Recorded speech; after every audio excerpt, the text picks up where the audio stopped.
I have myself full confidence that if all do their duty, if nothing is neglected, and if the best arrangements are made as they are being made, we shall prove ourselves once again able to defend our island home, to ride out the storm of war, and to outlive the menace of tyranny, if necessary for years, if necessary alone. At any rate, that is what we are going to try to do. That is the resolve of His Majesty's government, every man of them. That is the will of Parliament and the nation. The British Empire and the French Republic, linked together in their cause and in their need, will defend to the death their native soil, aiding each other like good comrades to the utmost of their strength. Even though large tracts of Europe and many old and famous states have fallen or may fall into the grip of the Gestapo and the odious apparatus of Nazi rule, we shall not flag or fail. We shall go on to the end. We shall fight in France. We shall fight on the seas and ocean. We shall fight with growing confidence and growing strength in the air. We shall defend our island, whatever the cost may be. We shall fight on the beaches. We shall fight on the landing grounds. We shall fight in the fields and in the streets. We shall fight in the hills. We shall never surrender. And even if, which I do not for a moment believe, this island, for a large part of it, were subjugated and starving, then our empire beyond the seas, armed and guarded by the British fleet, would carry on the struggle until, in God's good time, the New World, with all its power and might, steps forth to the rescue and the liberation of the old.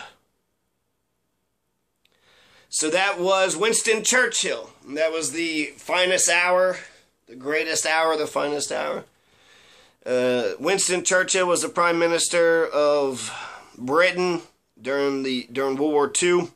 It was weird actually reading about the British Empire, fighting for empire. I don't fight for the British Empire. He even suggested that it was a fight for civilization itself. The two movies, and I wonder why these movies are actually being made or why they're popular, and I love it. It's because we got a Fuhrer, a fascist in chief, a fascist in queef.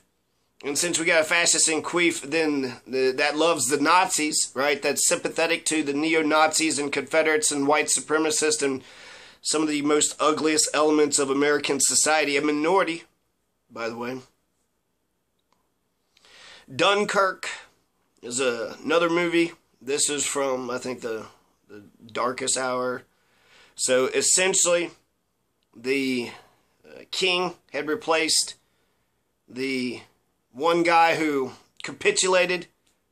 Forget the guy's name, but it's essentially Hitler signed a treaty saying, no, we won't do the thing, and then they did the thing anyways, and he looked stupid because he had a piece of paper that said, we will have peace in our times.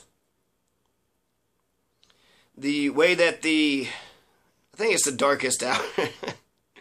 It was the better one. It was more political, though, more speeches, and at the very end it said that Winston Churchill weaponized the English language and then sent it out into battle. And the reason why this speech is so important, the reason why it's the Darkest Hour, is because there was a lot of pressure for Winston Churchill to capitulate, to at least agree to some sort of peace negotiations in Italy. There is some of his ministers were saying at least you should be open to the idea, because to send us all into a suicidal battle. But I think what those ministers were not seeing was that Hitler was on a suicide mission. Hitler was on a suicide mission. He was going to invade the entire world, take over the entire globe, and rule it under his iron fist. And he almost won. He almost did. He almost did it, right? So which one's more remarkable, right? That Napoleon goes around conquering all these countries, or that he almost won? Same thing with Hitler.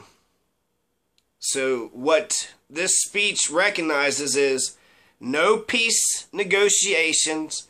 We're fighting this motherfucking war until the goddamn end. We're fighting it all the way to the end.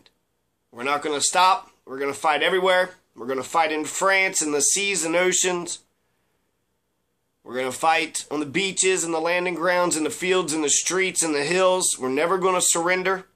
We'll fight the menace of tyranny, if necessary, for years, if necessary, alone. We're going to fight it all the way to the end.